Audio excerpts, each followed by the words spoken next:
Woman who was known for her powerful singing voice was shot and killed early Saturday morning. Police say her son pulled the trigger. Northern Virginia Bureau reporter Drew Wilder has more on the murder of LaToya Acree and how her band is honoring her. Please stop. Please leave me alone. I need space. I want peace. The messages did not explain the full story. They did not say who the messages were about. They did not give details. But they made people think she was dealing with problems at home. The messages were warnings, even if no one knew how serious things were. LaToya's days were filled with regular routines too. She woke up, got ready, made plans, and lived normally. She went to the store, drove her car, talked to friends, and rested after long days. She practiced songs at home. She watched shows. She read scripts for acting. She did things just like anyone else. She also made future plans. Her band was preparing more shows. She wanted to do more movies. She wanted to keep building her name in music. She wanted to try new ideas and see where they would take her. To her band, she was a team member. To people who knew her, she was a woman with goals. To her son, she was a mother. To her community, she was a person living a normal life in a quiet area. Nothing about her life on the outside showed that something serious would happen. The house did not look dangerous. The neighborhood did not look unsafe. Her music life looked exciting. Her acting life was starting to grow. Her daily life looked normal. But inside her home, there were problems that people on the outside could not see. There were moments no one knew about. There were conversations no one heard. There were warnings that many saw online, but did not fully understand. LaToya Acree was a 41-year-old woman who lived in Spotsylvania County, Virginia. She lived in a quiet neighborhood with homes placed close together and streets that stayed calm most days. Her life looked normal from the outside, and she moved through her daily routines like many people in her community. She was known for her voice. LaToya sang with a music group called True Soul, where she performed at local shows and events. She joined the group in 2019 and worked hard at improving her skills. Her band members noticed that she practiced often, paid attention during rehearsals, and kept building her confidence on stage. LaToya was also starting to explore acting. She appeared in small independent films made by local creators. These projects helped her learn new skills and gave her chances to grow in a different part of the entertainment world. She followed instructions well and took each role as a chance to try something new. Outside of music and acting, LaToya had a regular home life. She lived with her 21-year-old son, Elijah Smith. They shared the same house, the same space, and the same daily environment. Like many families, they had moments people outside the home could not see, and their private life was known only to them. On LaToya's social media pages, she sometimes posted short messages that suggested she was dealing with stress. These messages were brief statements asking for space, calm, or distance. They did not explain details, but they showed that she was facing difficulties that were not visible to the public. Even with these challenges, LaToya continued planning for her future. Her music group was preparing for more performances, and she was looking at new roles in acting. She balanced her creative work with the normal responsibilities of daily life, completing tasks, staying active, and try to build her path step by step. In her community, LaToya was seen as a woman who had talent, goals, and potential. Her work in music and acting showed that she was trying to create something meaningful for herself. Her life was steady on the outside, and she kept moving forward with her plans, unaware of how quickly everything would soon change. Before we dive in, don't forget to hit that subscribe button. Drop a comment below. Where are you tuning in from? What are your thoughts as this story unfolds? Your voice matters. These are real people, real tragedies, and real lessons we can't ignore. Share this video with someone you care about. It could make all the difference. Welcome to Unseen Crime Dossiers, your home for spine-chilling cases, haunting before mysteries, and deep dives into the world of crime. From jaw-dropping real-life events to groundbreaking forensic discoveries, we're here to uncover the truth behind the most gripping investigations. Step inside, examine the evidence, and lose yourself in the shadows of true crime. Make sure you watch from beginning to the end. Now, let's begin. LaToya's home sat on Pondoli Drive in a calm residential area. The houses in the neighborhood were spaced neatly, and the street remained still once the sun went down. It was the kind of place where night stayed quiet, and people expected to feel safe in their own spaces. On the night of the incident, the area looked the same as it always did. Porch lights glowed softly, and most homes were closed for the evening. Inside LaToya's house, however, the atmosphere changed. Police later stated that an argument took place between LaToya and her son, creating tension that did not match the peaceful surroundings. The disagreement inside the home grew serious enough for concern. Voices were raised, and the situation reached a point where it no longer felt like an ordinary conflict. The details of the discussion were not shared publicly, but authorities confirmed that it happened before the events that followed. At some point after the argument, Elijah left the house. His exit marked a pause in the situation, but it did not bring an end to what was unfolding. The quiet outside did not match what was happening inside the walls of the home earlier that night. Police reported that Elijah later returned to property. This return changed the direction of the night completely. The neighborhood remained still, unaware that the most significant moment of the case was about to occur just a few feet from the front door. Shortly after he came back, a gun was introduced into the situation. The calm street became the backdrop for a sudden and severe act that ended in the driveway of the home. The loud noise that followed broke the stillness of the night and marked the final moment of the confrontation. By the time help arrived, the outcome was already set. The house, the driveway, and the surrounding street became part of an active investigation. What began as a regular evening in a quiet neighborhood turned into the central scene of a case that would soon spread through the community and beyond.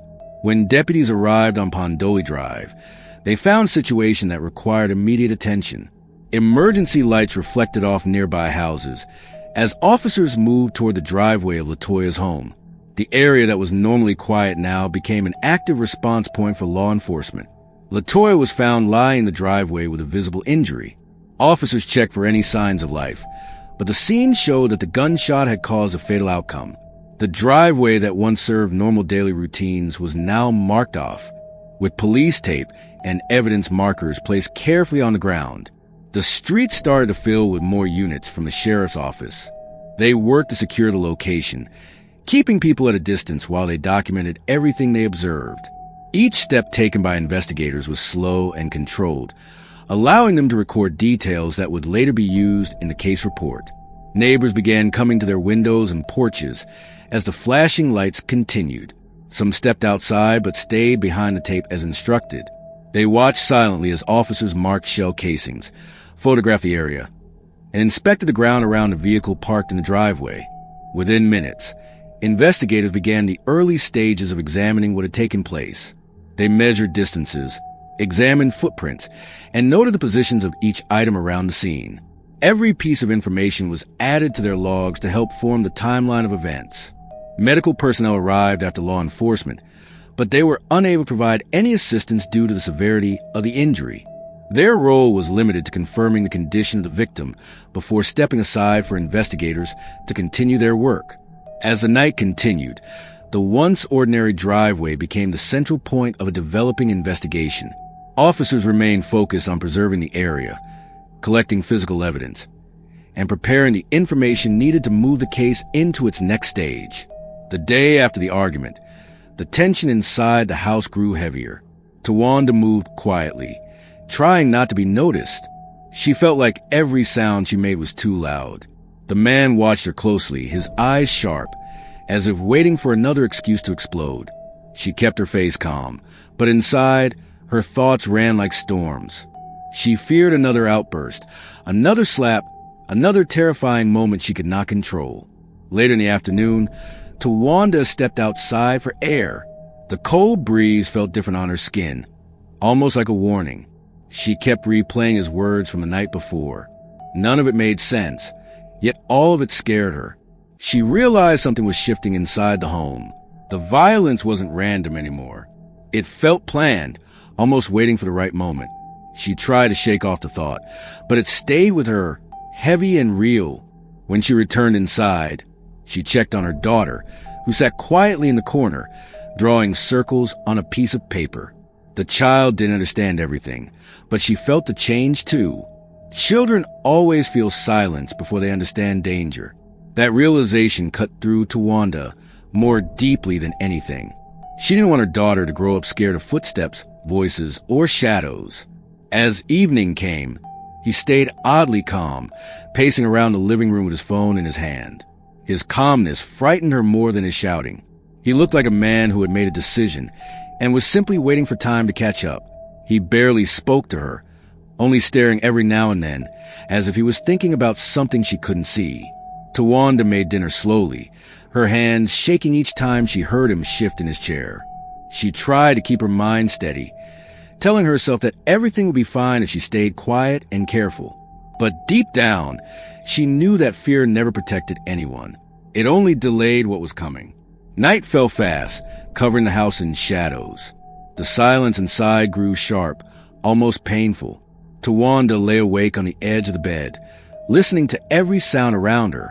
She felt danger moving, like an unwelcome visitor crawling through the house. This night felt different from the others. It felt final. She closed her eyes, hoping sleep would give her a break from the fear. But even in the darkness, she couldn't shake the feeling that something terrible was approaching, step by step, closer than it had ever been before. The next night settled over the house with an unsettling stillness. No arguments, no footsteps, no raised voices. Only a heavy quiet that made every corner feel colder. Tawanda sensed something shifting in the air, something she couldn't name but could feel like pressure on her chest. She tried to distract herself with small tasks, folding clothes that didn't need folding, wiping surfaces already clean, anything to escape the silence. Her daughter stayed close to her side, refusing to move more than a few steps away. The little girl didn't speak, but her wide eyes showed she understood far more than she should. Tawanda placed a gentle hand on her daughter's back, trying to offer comfort she no longer felt within herself. The house had changed. It didn't feel like a home anymore. It felt like a warning. He moved around the living room with a cold calmness, scrolling on his phone, glancing at the door, then back at the screen. Every movement seemed calculated. He didn't speak to Tawanda, didn't acknowledge her presence, didn't show emotion. That calm was more frightening than anger. Anger had noise. This calm had intent. Tawanda kept the lights dim, hoping the darkness would protect her from whatever was coming. She watched him from the corner of her eye, seeing the way his jaw tightened, the way he breathed slowly, like a man rehearsing a decision he had already made. Her instincts screamed at her to leave, but her body felt frozen by fear. Each second dragged longer than the last. Hours passed, and the silence grew sharper. Tawanda tucked her daughter into bed, brushing her hair back softly, whispering for her sleep. She lingered longer than usual, listening to her child's breathing, memorizing the gentle rise and fall of her chest. Something deep inside her told her this night would not end like the others. When she finally stepped out of the room, he was standing in the hallway, motionless, watching her with eyes that felt unfamiliar. The air between them tightened, heavy and cold. He didn't say a word, but the silence around him spoke louder than anything she had heard before. It felt like the moment before a storm breaks. Tawanda's heart pounded as she walked past him, trying to reach the bedroom. She didn't look back, but she felt his stare following her like a shadow. The house, once a place filled with laughter and life, now felt like a trap closing slowly around her. And as she closed the bedroom door, she knew the night was far from over. The early morning hours crept in without warning. The world outside was still dark, and the house felt tighter than ever.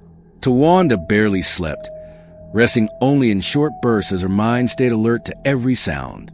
She sensed movement outside the bedroom door, slow and deliberate, as if someone was waiting for her to make a mistake. Her breathing stayed shallow, her hands trembling under the blanket. She rose quietly, stepping toward the dresser to gather a few things. She hoped to leave before he fully woke, hoping the gray light of dawn could guide her out. But as she reached for her daughter's jacket, she heard a soft creak behind her. Her heart dropped. He was standing at the door again, his figure outlined by the thin hallway light. His face carried no warmth, no confusion, only a fixed expression that made the room feel colder. Tawanda took a single step back, clutching the jacket as if it were a shield. He didn't speak.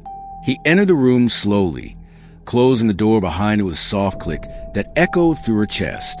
Every instinct told her this was a moment everything would change. She steadied her breathing, trying not to show fear, even though her body shook. He moved closer, each step controlled, as though rehearsed. She tried to shift toward the window, but he cut off her path, leaving her pinned between the wall and his presence. She held tight to the jacket, her fingers pressing hard into the fabric. The air felt thick, the kind that made it hard to think clearly. She wished her daughter was far away from this room, far away from the danger that was closing in. The tension grew heavier as he reached into his pocket. Tawanda knew then that this moment had been building for days, shaped by anger, fear, and silence that had never been broken. She pressed herself against the wall, looking around the room for anything within reach. But her options were few, and time was slipping through her fingers. He stepped closer, too close to escape. The room filled with a hard stillness as he raised his hand. There was no more time, no more space to run or plead. The weight of his actions landed suddenly, sharp and irreversible, leaving the room in chaos. The final moment struck fast, and in the quiet that had hovered over the house for far too long. When the noise settled, the room returned to silence, an even heavier one. The dawn light pushed slowly through the curtains, touching the corner of the bed, the dresser, the wall, everything except the life that once filled the space. And in that still room, the final chapter of her struggle was sealed. Morning arrived with a pale, cold light that slipped through the windows. The neighborhood began to stir, unaware of what unfolded inside the small home. Cars passed slowly, dogs barked in the distance, and people prepared for their day, moving through their routines without knowing a tragedy waited to be found. The calm outside stood in stark contrast to the stillness behind the bedroom door. A relative arrived early, planning to check on Tawanda after days of concern. She knocked lightly at first, expecting the usual greeting. When no one answered, she tried again, louder this time. The silence felt wrong. She stepped back, noticing the door slightly cracked, enough to make her heart quicken. With a trembling hand, she pushed it open and called out for Tawanda, her voice echoing through the quiet house. The moment she stepped inside, the air felt heavy, thick with something unspoken. The living room was untouched, but the atmosphere carried a chill. She walked slowly down the hallway, calling Tawanda's name again, her voice softer now. A faint sound came from the child's room, small breaths, shaky and uncertain. She opened the door and found a little girl sitting on the bed, her eyes wide and frightened, clutching a blanket tightly. The relative scooped her up, trying to stay calm as she whispered comforting words. The child pointed toward the bedroom across the hall, her hand shaking. That simple gesture was enough to confirm that something terrible waited there. The relative held the child close, stepping cautiously toward the closed door, every step heavier than the last. She pushed the door slowly, enough for the room to come into view.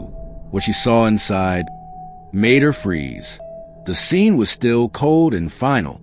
Tawanda lay motionless, the room marked by the violence that had erupted hours earlier. The relative gasped, covering the child's eyes as tears filled her own. She backed away quickly, her hands shaking as she reached for her phone, knowing she needed help immediately. Her voice trembled as she spoke to emergency services, struggling to explain what she found. Within minutes, sirens broke the morning calm. Officers entered the home with steady movements, documenting each detail with quiet precision. They gently escorted the child outside, where neighbors began to gather in confusion and shock. The street, once ordinary and uneventful, now carried the weight of a devastating loss. A space that once held warmth and life had become the center of a tragic scene. As investigators worked inside, the neighborhood watched in silence. The home stood still, its windows reflecting the flashing lights. The morning light continued to rise, but the shadow of the tragedy lingered, leaving a mark that would not fade quickly. The discovery had brought the truth into the open, revealing the final outcome of the fear, silence, and tension that had built for far too long. Investigators moved carefully through the home, gathering each piece of evidence left behind in the quiet aftermath. Every item, every mark, every detail was photographed and collected. The house, once full of daily sounds, now echoed only with the low voices of officers working to understand what had happened. Their steps were steady, but their focus was sharp, tracing the events of the night through the clues left in each room. Outside, the street filled slowly with more patrol cars and unmarked vehicles. Neighbors stood at a distance, whispering among themselves as they watched the scene unfold. They had seen the family many times, waving as they came and went, never imagining the house would become the center of such a grim investigation. The flashing lights painted the sidewalk in shifting colors as people tried to make sense of the tragedy. Detectives interviewed the relative who had found the scene. Her words came out unevenly, but she provided every detail she could. They listened closely, taking notes, asking for the timeline leading up to the morning. The child was moved safely into another officer's care, kept warm and calm while professionals prepared to speak with her gently. Her presence as the only witness weighed heavily on everyone involved. Investigators began piecing together the days before the incident, reviewing messages, phone records, and any signs of conflict. They searched for patterns, for changes in behavior, for signs that tension had been building. Every new detail added shape to the story forming in their files. They worked with quiet determination, knowing the responsibility of uncovering the truth rested on their process. As hours passed, the scene grew more organized. Officers marked the house's entry points, documented the disturbed areas, and logged the items found near the body. Forensic teams collected samples, examined surfaces, and bagged anything that could reveal the final moments inside the room. Each task was handled with precision to ensure nothing important was missed. News of the incident began to reach beyond the neighborhood. Reporters arrived slowly, standing behind the police tape with cameras and microphones. The community's concern grew as speculation spread among residents trying to understand how such a tragedy had occurred so close to their homes. People spoke quietly, expressing shock, but knowing little about the deeper issues inside the house. By the end of the day, investigators had built the early structure of the case. They had evidence, statements, timelines, and early conclusions forming, but more work remained. The home was secured and taped off, marked as a protected scene. The first stage of the search for answers had begun, setting the foundation for what would follow in the days ahead. The investigation shifted toward locating the man responsible for the violence inside the home. Detectives reviewed his recent movements, studying phone data, past addresses, and social media posts. They needed to understand where he might go, who he might contact, and what he could be planning next. His sudden disappearance after the incident raised immediate concern, pushing officers to work quickly. Patrol units were sent across several neighborhoods, checking areas he was known to frequent. Officers spoke with friends and relatives, gathering information about his habits, fears, and possible hiding places. Some people were hesitant to talk, unsure how much they should share, while others gave details freely, hoping it would help bring the situation under control. Each conversation added new direction to the growing search. Detectives placed alerts across state lines in case he attempted to flee. His vehicle description, past records, and photo were entered into national databases.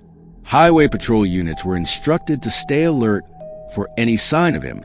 The search widened beyond the city, reaching into towns where he had lived years before. Officers prepared for the possibility that he might try to disappear completely. Back at the station, investigators examined security footage from nearby streets and businesses. One camera caught his car, leaving the area shortly after the violence occurred. Another video showed him stopping briefly at a gas station, appearing tense and focused. These clips build a clearer picture of his movements, helping detectives predict where he might head next. As the day continued, officers followed up on several leads that came in through phone calls and online tips.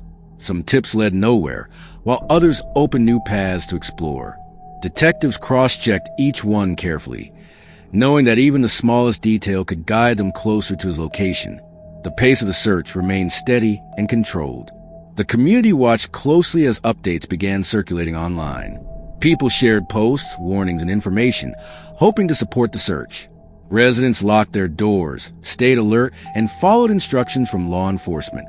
The presence of officers in the area brought some comfort, even as uncertainty lingered. By nightfall, investigators had narrowed the suspect's possible whereabouts to a few key locations. Units were assigned to monitor them through the night, prepare to act if he appeared. The search was now focused and organized, built on evidence and careful tracking. The day ended with progress, but the resolution was still out of reach as officers continued working quietly into the darkness.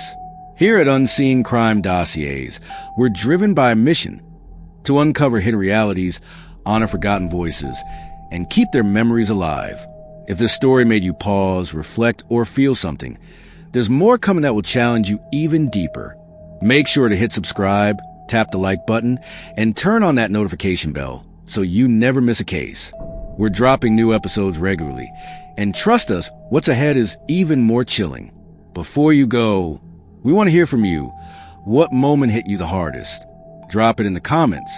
Your perspective matters, and your voice helps keep these stories alive. Until next time, stay alert, stay informed, and never stop seeking the truth, because every life deserves to be heard. Thanks you all for watching.